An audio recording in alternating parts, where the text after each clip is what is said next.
दिल्ली की वो सीटें जहां पर मुस्लिम वोटर ज़्यादा हैं उनमें से एक आती है मुस्तफ़ाबाद।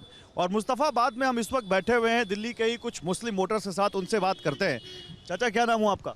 मोहम्मद इकबाल। आपका क्या नाम हुआ? आसिफ अहमद अंसारी। और आपका? कमरुल हसन। अच्छा, मैं आप लोगों से ये पूछने आया हूँ कमरुल हसन जी, दिल्ली इलेक्शन में आप मुस्लिमों की कितनी भागीदारी देखते हैं? देखिए, मुस्लिम तो इलेक्शन जब होता है तो पूरी तरह से भागीदारी, हमारा वोट परसेंटेज जो है वो हिंदू भाइयों से ज़्यादा ही रहता है, क्योंकि हमारे लोग जो है वोट देने के लिए काफ़ी जागरूक हैं और वो वोट देना चाहते हैं और बदलाव के लिए वोट देते हैं और अच्छी सरकारों के लिए वोट देते हैं। मुस्लिम वोट तो बढ़ चढ़ कर देख रहा है, लेकिन मुस्लिमों के लिए बात भी बढ़ चढ़ के हो रही है। बिल्कुल, जो दिल्ली चुनाव में मुसलमान बढ़ चढ़कर वोट करेंगे और सरकार में बदलाव के लिए, खासकर मुस्तफ़ाबाद में बदलाव के लिए जो है वोट करेंगे मुस्लिम। पार्टियां आप लोगों की बात भी कर रही है, उनके मैनिफेस्टो में मुस्लिमों के लिए बातचीत दिख रही है, ऐसा दिख रहा है कुछ?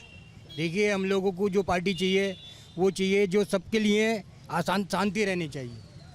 यहाँ पर हर जगह के, दिल्ली के हर इलाके के अंदर शांति होनी चाहिए। हम लोगों को पार्टी वो चाहिए।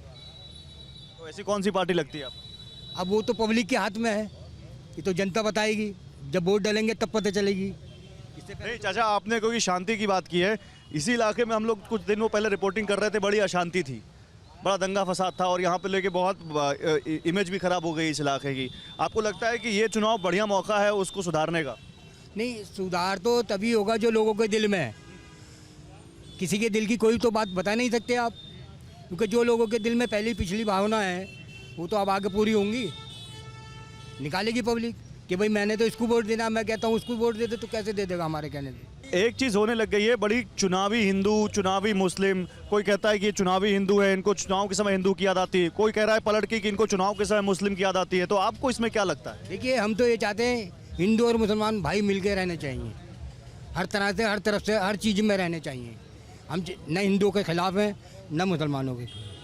आप मुसलमानों के खिलाफ क्यों? हम हिंदुओं के खिलाफ नहीं हैं। हम तो ये चाहते हैं कि हिंदू और हमारे साथ रहें, हम भी भाईचारा रहना चाहिए। मैं तो सांप्रदायिक राजनीति को जो है, चाहे वो मुस्लिम सांप्रदायिक राजनीति हो या हिंदू सांप्रदायिक राजनीति हो, दोनों मर्ज एक जैसे है। इस देश में जो है सबकी बात करने वाला सच्चे दिल से, यूँ तो भाजपा भी कहती है साहब सबका साथ सबका विकास, लेकिन जो दिल से काम करना चाहता है सारे समाज के लिए, उन पार्टियों को पसंद करता हूँ। जो सेक्युलर पार्टियाँ हैं उनमें आस्था रखता हूँ, क्योंकि हमारे देश का संविधान भी, उसका मूल जो है वो यही है। नहीं, ये बड़ी अच्छी बात की, मैं उधर बैठ जाऊँ थोड़ा। ये बड़ी अच्छी बात कही आपने कि आप संविधान में विश्वास रखते हैं। हर एक भारतीय नागरिक को संविधान में ही विश्वास रखना चाहिए। ऐसा देखने को तो यही मिलता है कि बातें सब बड़ी बड़ी करते हैं, लेकिन अंत में जब चुनाव आता है तो मुस्लिम एक वोट बैंक बनकर रह जाता है।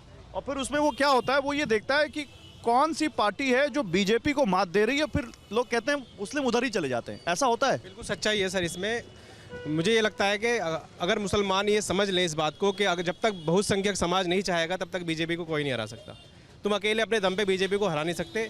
तो सबसे बेहतर है कि तुम अपने मुद्दों की बात करो, अपने जो सेकुलर पार्टियां हैं उनसे डिमांड करो कि हमें बीजेपी को हराना है, नहीं हराना। अब आप हमारे लिए करेंगे क्या? अगर कोई पार्टी ये कह दे कि हम बीजेपी के विरोधी हैं, तो मुस्लिम क्या अंधभक्त की तरह उसको वोट दे देगा? नहीं, अंधभक्त की तरह क्यों देगा, अपनी कसौटी पे कसेगा उसको।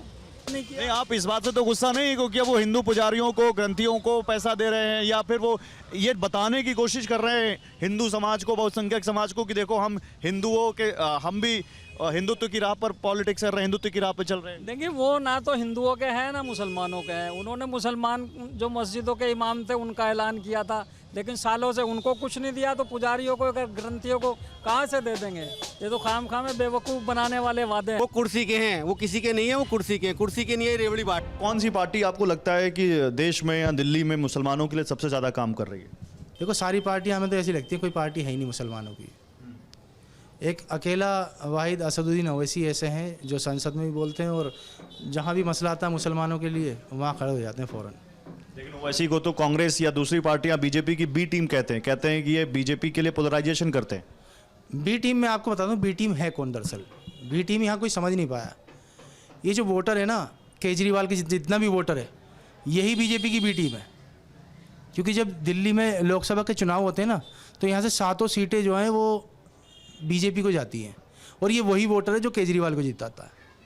तो केजरीवाल का वोटर ही बी टीम है। तो 2 सीटों पर चलिए मान लिया मुस्लिम AIMIM को वोट दे रहा है, बाकी जो 68 सीटें हैं उसमें मुस्लिम किसको वोट देगा इस बार? उसमें आम आदमी पार्टी को ही जाएगा। हर पार्टी के कैंडिडेट अपने अपने चुनाव प्रचार में लगे हुए हैं। इस वक्त हम दिल्ली की मुस्तफ़ाबाद विधानसभा सीट पर हैं और यहाँ पर ताहिर हुसैन की वाइफ है यहाँ पर और उनका पूरा परिवार यहाँ पर कैंपेन कर रहा है उनके लिए। मैम ये बताइए कैसा चल रहा है आपका कैंपेन? बहुत अच्छा चल रहा है। मुस्तफ़ाबाद की जनता ही लड़ा रही है, वही जिताएगी। ताहिर जी तो यहाँ नहीं हैं, उनकी तो कमी हमें हमेशा ही खलेगी। वो होते तो अपने आप ही करते, उनके बिना, उनके अलावा मेरे बच्चे, मेरे पूरा परिवार, सास ससुर चाची सब हमारे साथ कैंपिंग कर रहे हैं, हम सब कर रहे हैं और रिस्पांस बहुत अच्छा आ रहा है। मुस्तफ़ाबाद के आवाम उन्हें इलेक्शन लड़ा रही है, वही जिताएगी इंशाल्लाह।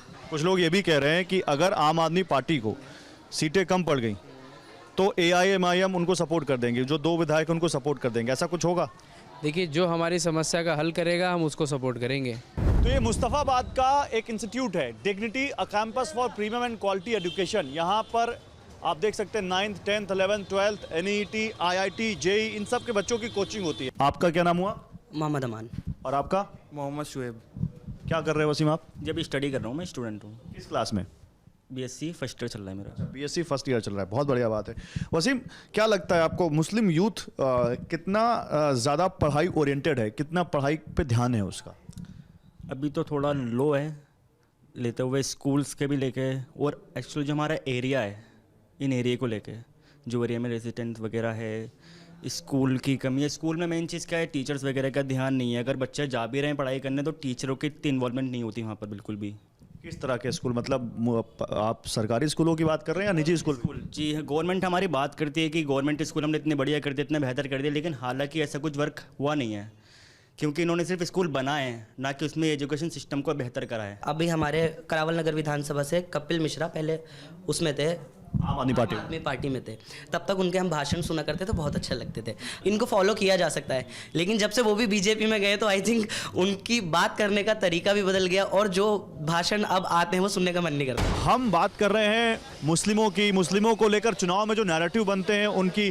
कुछ मुस्लिम महिलाएं हैं, उनसे बात करते हैं। मैम आपका क्या नाम है? मेरा नाम निक्की है। क्या नाम है? निक्की। और आपका क्या नाम है? सितारा। कई बार नैरेटिव बनता है हिंदू वर्सेस मुस्लिम का, तो जब आप ये सुनते हैं तो आपके जहन में क्या आता है? देखिए, हमारे जहन में यही आता है कि जैसे हमारी पहले थी एकता, इसी तरह से बरकरार रहे। हिंदू मुस्लिम एकता बरकरार रहनी चाहिए, मगर आजकल कुछ ऐसा हो रहा है कि बहुत ज़्यादा हिंदू मुस्लिम हो गया है, मगर हमारे आवाम ये ऐसा नहीं करती। सब एक भाईचारे से रह रहे हैं। जब दंगे हुए थे उसके बाद में तो और भाईचारा हो गया। बिना वजह बेबुनियाद सब दंगे करवाने वाले तो अपने मिल गए और बेचारों को आपस में हिंदू मुसलमानों को लड़वा दिया। एक असद साहब हैं जो आवाज़ उठाते हैं, तो हम उनका साथ। असद साहब मतलब असदुद्दीन ओवैसी? ओवैसी साहब हैं। आप लोगों का मानना है कि असदुद्दीन ओवैसी देश में मुस्लिमों के सबसे बड़े नेता हैं? सबसे बड़े नेता हैं, बिल्कुल सबसे बड़े नेता। हमारी हक की आवाज़ उठाने वाले वही हैं। लेकिन कुछ लोग कांग्रेस को भी बोलते हैं कि कांग्रेस भी बहुत अच्छी पार्टी है, मुस्लिमों के लिए बड़ा अच्छा काम कर रही है। कुछ नहीं कर रही। राहुल गांधी को बताते हैं अच्छा का बात, अब वो संविधान की बात करते हैं न्याय की, इंसाफ की। देखो, न्याय होता है मगर सबके साथ नहीं होता। हिंदू मुस्लिम का भेदभाव जरूर होता है। अभी दंगे हुए, किसने, कौन बोला? NRC हुई, कौन बोला? मुसलमान ही सबसे ज़्यादा मरे, मसीह। और एक केजरीवाल ने ये बता दिया, ये योजना बना दी कि जिसके चोट लगी है दंगों में, जो पिटे हैं, जो मरे हैं, उनको वो दिया जाएगा, मुआवजा दिया जाएगा। मुआवजा देने के नाम पर जेलों में भर दिए। कांग्रेस पार्टी? कांग्रेस पार्टी भी तो नहीं आई, कोई नहीं आया। चुनाव को लेकर ग्राउंड रिपोर्ट कर रहे हैं तो हमें यहाँ पर देखिए वो लोग भी मिल रहे हैं जो वोटर हैं और वो लोग भी हैं जो कैंडिडेट हैं, जो चुनाव लड़ रहे हैं। हमारे साथ आदिल भाई हैं जो यहाँ पर आम आदमी पार्टी की टिकट पर मुस्तफ़ाबाद से विधानसभा चुनाव में मैदान में हैं और लगातार ठीक ठाक अच्छे तरीके से अपना कैंपेन कर रहे हैं। आदिल भाई, कैसा चल रहा चुनाव आपका? शानदार। मुस्तफ़ाबाद विधानसभा आम आदमी पार्टी जीतने जा रही है।